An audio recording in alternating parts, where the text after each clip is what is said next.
Welcome to the Building Up Women in Property podcast. I'm your host, Rebecca Bangura, and I'm thrilled to have you here with me today. This podcast is for ambitious women who work in property and construction, who want to learn how to have a career they love on their terms. Join me every week where I'll leave you excited and confident to take your next steps. Thanks for being here with me. Now let's get started. Hello, thank you for joining me today. As always, I appreciate your company as we all take steps to create a career we love. Today, I want to talk about how to respond to negative feedback, because this isn't something that we're very good at as human beings. We tend to get very stuck and feel a lot of pain and anxiety and negative feelings when we get feedback that isn't what we would like or isn't necessarily positive. And it's so important that we draw awareness to how we do respond to negative situations and negative feedback.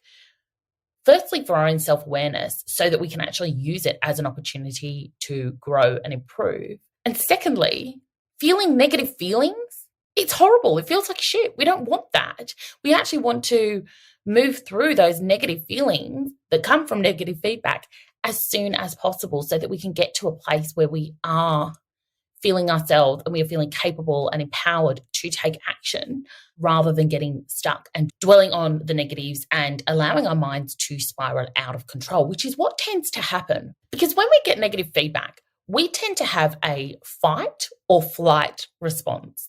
So we either go into flight, where we just want to go into ourselves, withdraw, step away from the situation and hide out. Or we go into fight mode, where we get defensive and angry and full of rage that we are getting this negative feedback, and we become defensive and sometimes even aggressive. And neither of these responses are very constructive. And so today I want to share with you a process to actually use negative feedback as a way to fuel progress and results for yourself. So the first part of the process is really getting that negative feedback. And we tend to all have a reaction in that moment. As I said, for some of us, this will be withdrawing into ourselves. For others, it will be lashing out in anger and frustration. And look, irrespective of what your natural response in that moment is, I want you to treat yourself with some compassion here and be a bit kind to yourself. Because yes, we have an instinctive reaction and it's not always our best response, not always something we're proud of, but by even having the awareness, we are able to change how we respond in future, and we are able to change how we move forward with the information we have. So first of all, don't beat yourself up if your initial response is something that you're not particularly proud of, because our brain goes straight into shame and disappointment and quite often fear when we get negative feedback. Our brain catastrophizes the news and goes into worst case scenarios and starts thinking that this one piece of negative feedback is a reflection of us as a human being. And that's just not true, because our self-worth should never be tied to a particular piece of feedback, be that negative or positive, or a particular achievement or failure. We are worthy as human beings, even when we screw up, even when we are not doing the best job, and even when we do outstanding jobs. It doesn't make us more worthy as people. So we need to just be really conscious that negative feedback does not change our self-worth or our intrinsic worth, our intrinsic self-worth. It is just a piece of information in the moment. And that information is really a reflection on the value that someone else sees that we provide. But in this moment, when you are reacting and you are feeling your feelings, I just don't want you to dwell on the negative feeling, right? Because then we will just spiral on this slope of shame and disappointment in ourselves. And the further down that spiral we go, or the further down that pit we go, the harder it is to get back up. So I want you just to have some compassion in the moment, respond however you respond. Of course, try and keep it cool and calm and professional and constructive, but realize that this is not the time when you will best process the information, because you are immediately in a defensive state. So just give yourself some time to react. Treat yourself with some compassion here and be aware of your responses. Once you've had the time to sit back and process the information and cool down a bit and lose some of the heat in the moment, this is the time where you actually want to start gathering information, because negative feedback is an amazing opportunity because it actually tells you what you're not doing. It gives you so much information, more so than positive feedback. It is actually a better way to learn and move forward because people are sharing with us what their concerns or frustrations or disappointments are. So we can learn and grow from this. And in order to do this and to really hear the message and the lessons and the learnings, we need to be in a calm state. We do not want to be defending ourselves here. We want to just be taking this as feedback. My suggestion is set up a follow-up time to actually sit down with the person or the people who have given you this negative feedback and be really straight with them. Just say, look, in the moment I was a bit shocked or I wasn't processing everything you told me, and I would really like to understand the feedback you gave me so that I can use it as an opportunity to move forward. So can we actually catch up again so I can really understand your point of view and digest the information in a meaningful way? And people are generally more than happy to do this because people actually want you to succeed. And particularly if this is feedback from your employer or your customer or your client, it is in their best interest for you to do well. So create an environment where you can talk openly, both you and the person or people giving you feedback, and show up and be present. And as you're talking through this, I want you to think about the concept of value, because value is determined by the person that's paying. And as I said, that might be your employer or that may be your client. And so if you're receiving negative feedback, it's because of one of two things are happening. The first is that you just aren't delivering the outcomes that they expect and want, in which case you want to get clarity on what those expectations are. And the more information you have, the easier it is for you to achieve those outcomes. So be open, ask lots of questions, ask clarifying questions, go deep so that you can walk away from the session with absolute certainty and knowing about what they want you to be achieving. What does high performance look like in their book? What would you be doing differently? And probe, go deep on this. You don't want a surface level conversation here. You want specific examples. You want metrics. You want as much information as you can get so you can create a plan and get into action to resolve the concerns and achieve the outcomes that they desire.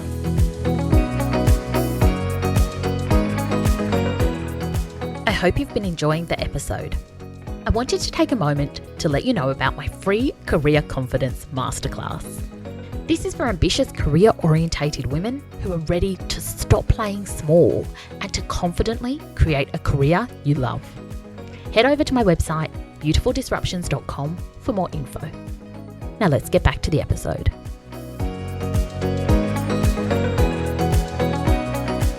Now, the other thing that can happen is the person who is paying you, again, employer or client, they may just not see the value that you are bringing. So they may have a set of expectations and you may actually be delivering on all those expectations, but they don't see it, in which case you have a visibility issue because they aren't seeing the results that you are actually achieving. And now this is a really big one, especially for women, because we tend to squirrel away and do the work and hope that someone notices.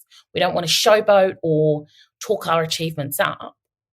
But if your employer or the person paying you doesn't know that you're achieving all these wins, that is a massive shortcoming. They perceive your value at a completely different level to what it actually is. So in this moment of information gathering, this is not about proving your case. You are not here to defend yourself in this conversation. You are here simply to gather the information. But I want you to be really aware if it is a visibility issue. So again, gather the information, understand their expectations, their metrics, what they want from you, and then take that and go away, and you can always prepare a response to state your case, but you can do it in a really thought out and intentional way. So keep looking at this from the perspective of the person who is paying you, because they're the ones that determine the value that you bring. And they are also the people that can give you the clues and the information to help resolve any challenges or shortcomings that they see in your performance and in your work. So once you've done this, once you've gathered this information, I want you to take the time to really reflect. Think about everything they've shared with you and sit with it. Now, as much as we may not agree with the feedback we always get, what they perceive, what that person perceives is absolutely real. So don't just discredit their feelings or their insights because they are valid, and you need to be able to address and respond to those in a constructive way in order to have a strong working relationship and to move forward. So really give their feedback some consideration. Think about what is true. Think about, do I agree with this or not? Is there a piece of information that they don't know? How could I approach this differently to get the results they want? How could I demonstrate the results to them? And keep asking yourself these questions until you have some really solid answers so you can actually bridge the gap from the results that they think you're achieving and the results they want. And you have a plan to move from point A to point B. That's your job. That is what delivering value is. So take that time to reflect and really create a plan to not only achieve the results that they desire, but also to demonstrate the value you bring to increase your visibility. Once you have that plan in place, it's then about actually stepping back and communicating it to that person. And don't let your brain overcomplicate this. As I said before, they want to see you winning. They want to see you achieving these results. So don't get too convoluted in how you portray this. Just be straight up about it. I'm performing here and you need me to be here. This is what I'm going to do. And get their feedback again. They might have some ideas that are not on your radar. So be open to that and use this as an opportunity to not only improve the results, but also to build a really strong, trusting, working relationship that will support you not only now, but into the future.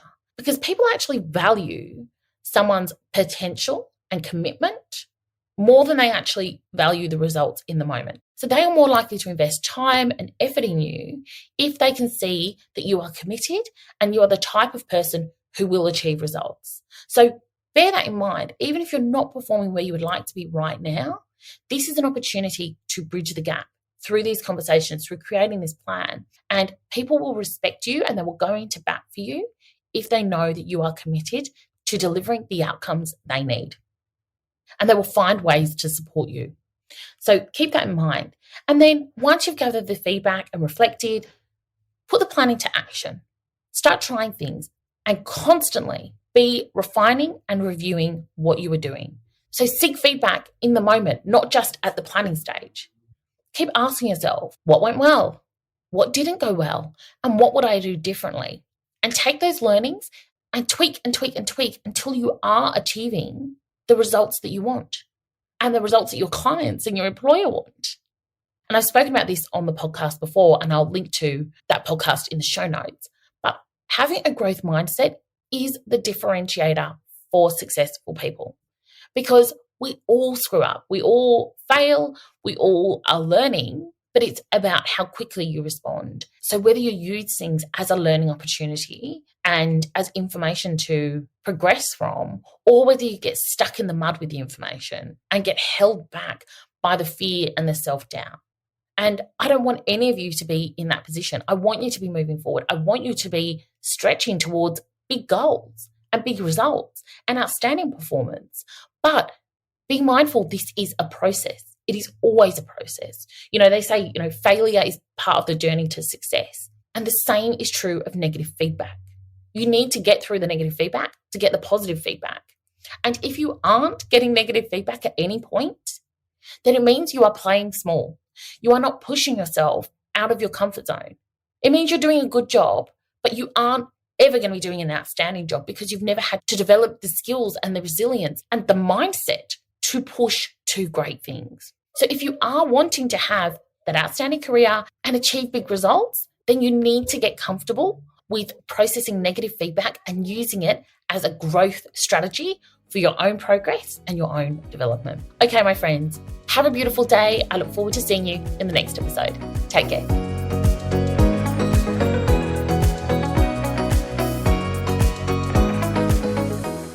Thanks for joining me on the Building Up Women in Property podcast.